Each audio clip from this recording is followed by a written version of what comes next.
Want to speed up your language learning? Get access to all of our best PDF cheat sheets for free. Just click the link in the description and sign up for your free lifetime account right now. Hi everybody, welcome back to Ask Alisha, the weekly series where you ask me questions and I answer them. Maybe. Let's get to your first question for this week. First question comes from Shahram. Hi Shahram. Shahram says, what's the difference between career and job? Okay, so basically a career is a series of jobs or multiple jobs that happen over your whole life. So your career is like your job history. As you can maybe guess from this explanation so far, a job is one position that you have. So when you work for a company, for example, you have a job inside that company. Maybe then, if you change jobs inside that company many times, you have a career working for that company, right? Or if you decide to change jobs many different times with many different companies in many different roles, you have a career in many different companies. So this is basically the difference between the two things. A job is a role, one specific role, your specific responsibilities and tasks in that position, and your career is like your job history or your work history. Okay, let's take a look at how we use these words with some example sentences. First, let's take a look at how we can use the word career. He's had a long, fulfilling career in the electricity industry. And she wants to work on building some technical skills for her career in computer programming. Next, let's take a look at some example sentences that use the word job. I'm looking for a new job. Have you heard of any positions at your company? And I really like my job right now. It has good benefits and really good compensation. So, I hope this helps you understand the differences between career and job. Remember, your job is a single position, the tasks and responsibilities you have at one time. You can have multiple jobs at one time. And your career is your job or your work history. So, thanks very much for sending this question along. Okay, let's move on to the next question. Next question comes from Dashrath. Hi Dashrath.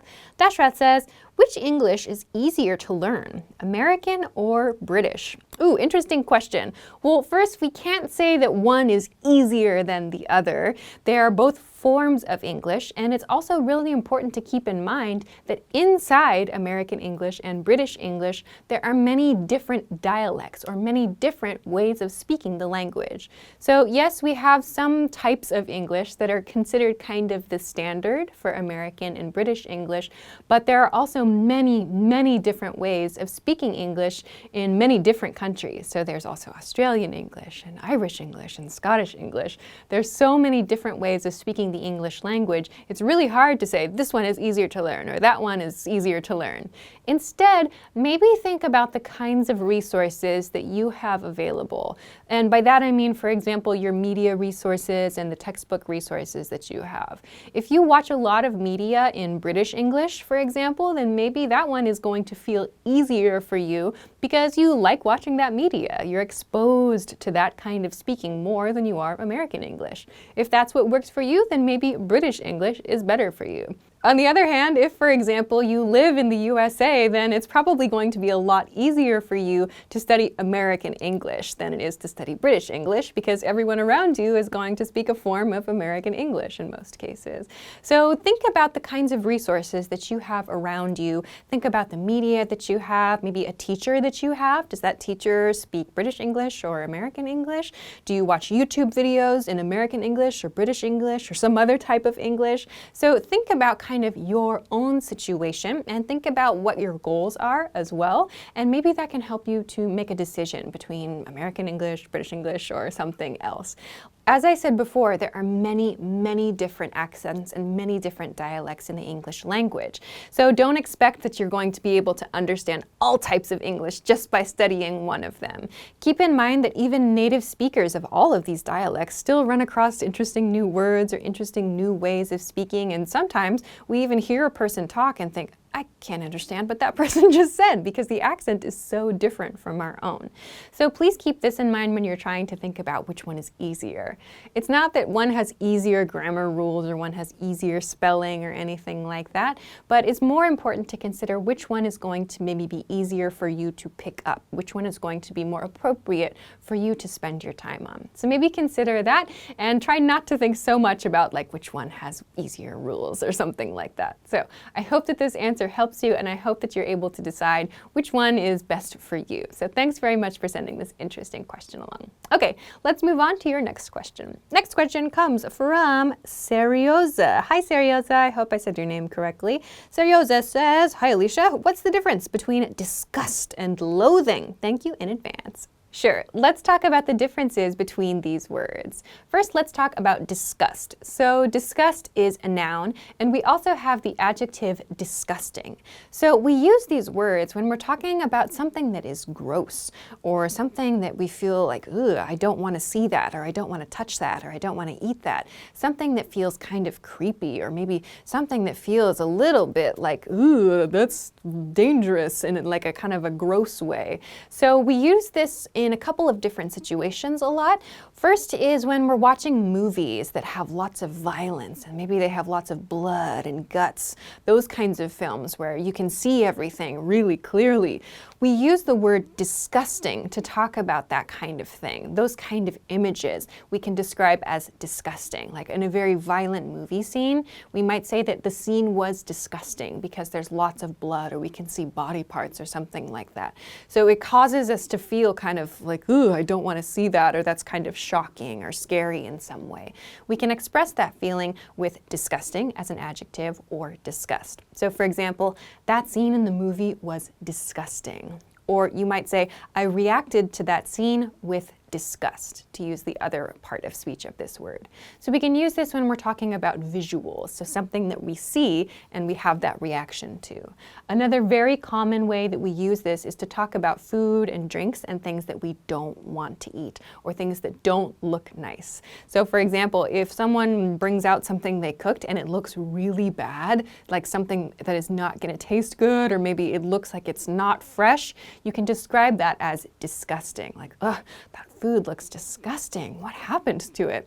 Or you can also use disgust, the other part of speech, in the same manner too. Like, ugh, we couldn't hide our disgust at this meal.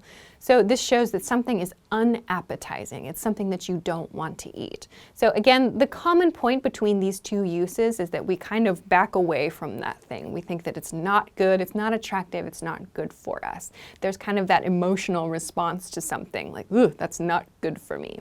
Okay, so let's compare this to the word loathing, the other word that you mentioned in your question. Loathing is the noun form, and we also commonly use this as a verb, to loathe. When we say we loathe something, or we look at something with loathing, it refers to extreme dislike, like hatred. So for example, someone who has done something to you in the past that was so terrible that you can't forgive them. You never want to talk to them again. You might describe your feelings for that person as loathing, or you might say, I loathe that person. Or for example, you might see something terrible happen in the news, some violent act. You might describe that, or people might describe that by saying, wow, we loathe that act of violence, or we loathe the person who did that thing. So that means a strong, strong dislike. It's like something that's rooted deep inside you. It's like a very strong hatred. But kind of the difference between just hatred and, to hate someone or to hate something. Loathe is less about having like that high level of anger that we think of with hatred. When we say, I hate that, or I hate this.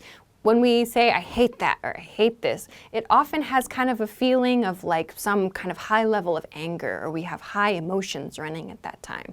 When we say we loathe something, there's less of that feeling of the high level of emotion and kind of something more deep inside us, something that's kind of at our core, at the very, very middle of our body maybe, that makes us say, I dislike that thing very much. So to loathe something, that's a very strong word, but so we use that in cases cases where the situation is very, very serious or someone has done something that we simply cannot forgive. So to recap quickly, disgust and disgusting and the other parts of speech associated with this word, we use these to talk about things that make us feel kind of grossed out, things that are yucky, things that don't look good to us. And we use loathing, or to loathe in other parts of speech, to talk about things that we have a very strong, deep, intense dislike of. So I hope this answers your question. Thanks very much for sending it along.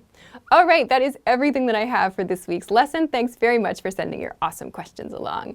Don't forget, if you want to send your questions to me, you can send them at englishclass101.com/ask-Alisha. There's also a link for this in the YouTube description, so please don't forget to send them to the official question submission page. Don't put them in YouTube comments or somewhere else on the internet because I probably won't see it. There are too many. So make sure to send them to the official question submission page, please. Also, if you liked this video, don't forget to give it a thumbs up and subscribe to our channel if you haven't already. Also, check us out at englishclass101.com for some other things that can help you with your English studies. Thanks very much for watching this week's episode of Ask Alisha, and I will see you again next time. Bye!